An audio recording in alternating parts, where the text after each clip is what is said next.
Hello दोस्तों, start science classes में आपका स्वागत है। तो आज हम पढ़ने वाले हैं बायो क्लास 10 चैप्टर 1 बायो, जिसमें चैप्टर 1 का नाम है बायो प्रोसेस यानी कि जैव प्रक्रम। मैं पार्ट 1 वीडियो में आपको जैव प्रक्रम के बारे में बता दिया था कि जैव प्रक्रम क्या होता है, कि जीवों की वो सभी क्रियाएँ जिसके द्वारा जीवों का अनुरक्षण होता है उसे जैव प्रक्रम कहा जाता है। और जैव प्रक्रम के मैंने बताया था कि उसके रूप 4 रूप होते हैं जनरली। आपका पोषण होता है, श्वसन होता है, परिवहन होता है, उत्सर्जन होता है। उसके बाद मैंने आपको बताया था कि ये जो पोषण होता है वो 2 तरह के होते हैं, एक स्वयं पोषण और एक विषम पोषण, या एक स्वयं पोषी और एक विषम पोषी। तो जो जीव अपना भोजन स्वयं बनाते हैं उसे स्वयं पोषी कहते हैं, और जो जीव अपना भोजन स्वयं नहीं बनाता है उसे विषम पोषी कहते हैं। आज हम जाने वाले दोस्तों विषम पोषी के प्रकार, कि विषम पोषी के प्रकार कितने होते हैं। तो आपका है क्या, पोषण के आधार पर जो विषम पोषी हैं उन्हें 3 भागों में बांटा गया है। पोषण के आधार पर, क्या सुना आपने, पोषण के आधार पर, न्यूट्रिशन के आधार पर विषम पोषी को 3 भागों में बांटा गया है। कितने भागों में बांटा गया दोस्तों? 3 भागों में। कौन कौन? प्राणी समपोषी, दूसरा मृतजीवी और तीसरा है परजीवी। तो है कि हमने बताया क्या कि पोषण के आधार पर विषम पोषी को 3 भागों में बांटा गया है, प्राणी समपोषी, मृतजीवी और परजीवी। अब है क्या दोस्तों, प्राणी समपोषी को इंग्लिश में होलोजोलिक बोलते हैं, और मृतजीवी को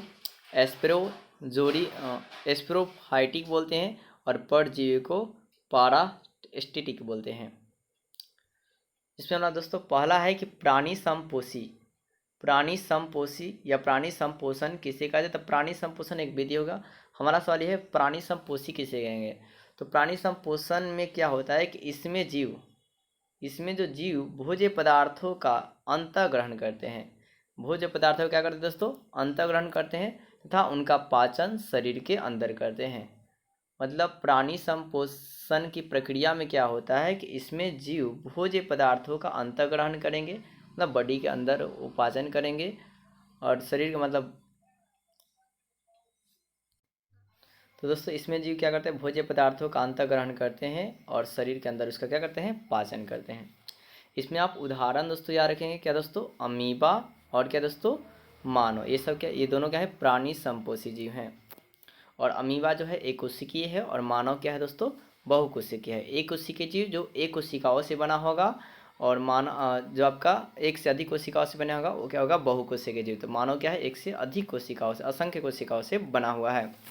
दोस्तों अमीबा के बारे में कुछ आप फैक्ट याद रखेंगे, कि अमीबा जो क्या है कि क्या, इसमें भोजन कहाँ क्या है, कैसे ग्रहण होता है? अंतःग्रहण होता है। एक और बात कि अमीबा भोजन ग्रहण जो होता है किसके सहायता से होता है दोस्तों? तो आप याद रखिएगा, कुटपाद के सहायता से। किसके सहायता दोस्तों? कुटपाद के सहायता से होता है। इसको मिरेज कर लेते हैं। तो अमीबा में दोस्तों भोजन का जो अंतःग्रहण होता है वो किसके सहायता से होता है? तो कुटपाद के सहायता से होता है। किस सहायता से दोस्तों होता है? कुटपाद के सहायता से। ठीक है। अमीबा बहुत सारे एक लेयर बना लेते हैं जिससे कुटपाद कहते हैं। और भोजन का अंतःग्रहण कहाँ होता है? तो याद रखिएगा, भोजन राजधानी में। कहाँ था दोस्तों? भोजन राजधानी में। और अमीबा कैसा जीव है? तो एक कोशिकीय प्राणी संपोषी एक कोशिकीय जीव है। और अमीबा का दोस्तों कोई विशेष मुख नहीं होता है, वो कुटपाद के साथ साथ भोजन का अंतःग्रहण करता है।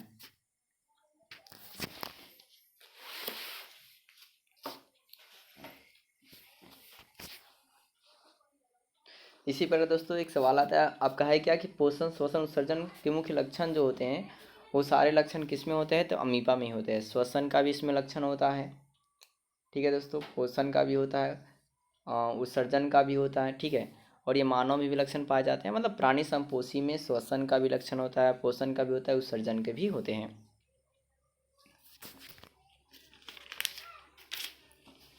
एक और फैक्ट आप दोस्त याद रखेंगे कि अमीबा का अधिकांश पोषण कैसे होता है? तो आप याद रखें, अंतःग्रहण होता है। चलिए दोस्तों, आपको प्राणी संपोषी समझ में आ गया होगा। बस इतना ही याद रखना है कि इसमें भोजन का अंतःग्रहण होता है और पाचन शरीर के अंदर होता है। भोजन का अंतःग्रहण होता है, शरीर का पाचन इसमें होता है प्राणी संपोषण में। और ऐसे जीव प्राणी समपोषी कहलाएंगे।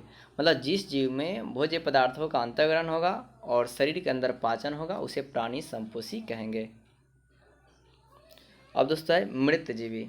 मृतजीवी पोषण, तो सबसे पहले आप ये जानिए मृतजीवी किसे कहते हैं।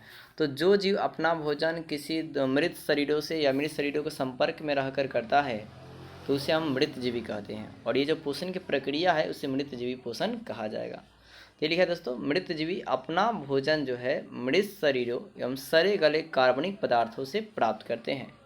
मृतजीवी क्या करते हैं दोस्तों कि अपना भोजन मृत शरीरों के सड़े गले, मृत शरीर क्या जी, सड़े गले और कार्बनिक पदार्थों से प्राप्त करते हैं। मतलब कोई बॉडी सड़ा गला हुआ है या कोई कार्बनिक पदार्थ है उसे क्या करते हैं मृतजीवी अपना भोजन तैयार करते हैं। जैसे दोस्तों कवक और क्या दोस्तों फफूंदी। दोस्तों एक बात और आप याद रखेंगे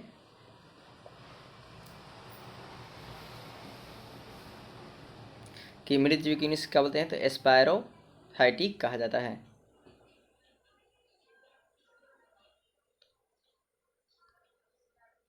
अब हमारा नेक्स्ट है दोस्तों परजीवी पोषण। तो दोस्तों सबसे पहले ये जानिए कि परजीवी किसे कहते हैं।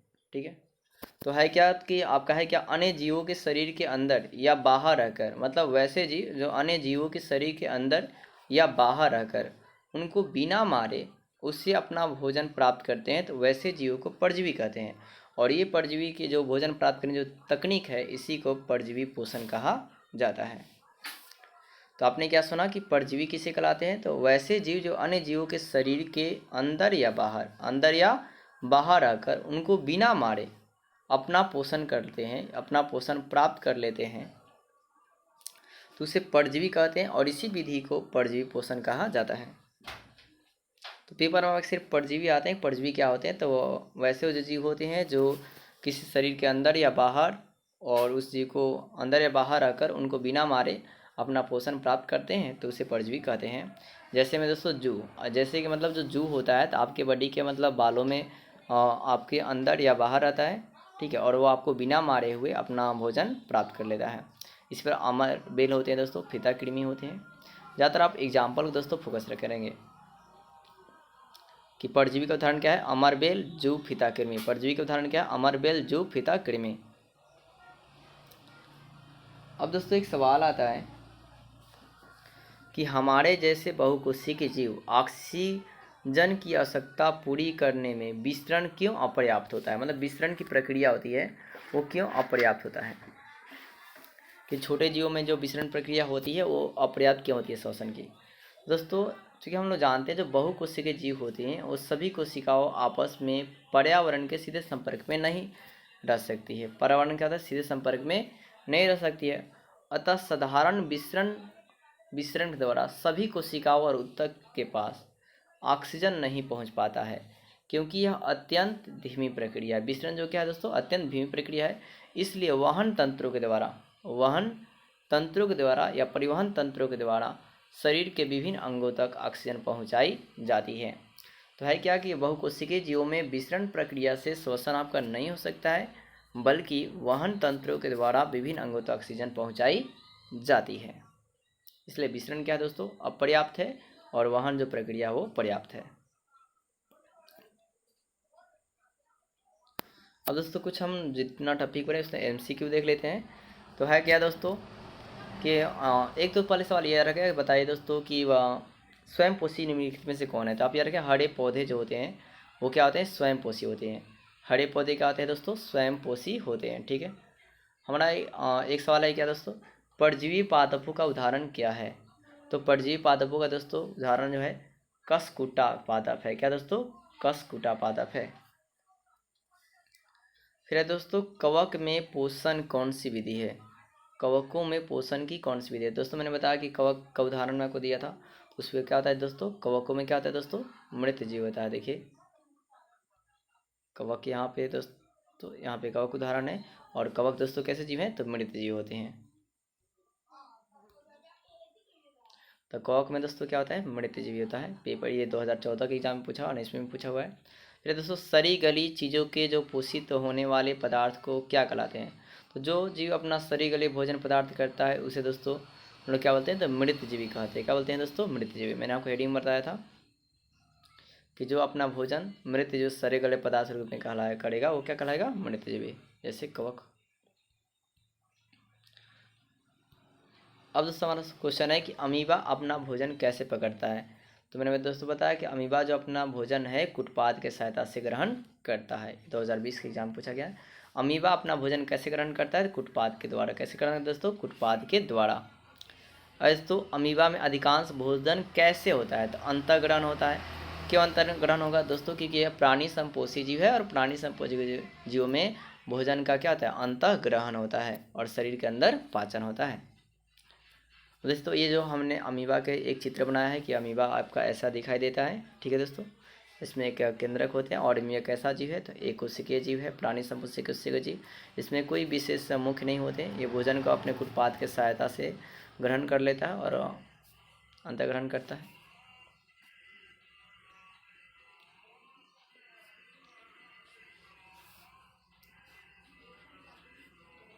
तो दोस्तों अगर वीडियो अच्छी लगी हो तो वीडियो को लाइक और सब्सक्राइब जरूर करें और ज़्यादा से ज़्यादा इस वीडियो को शेयर करें।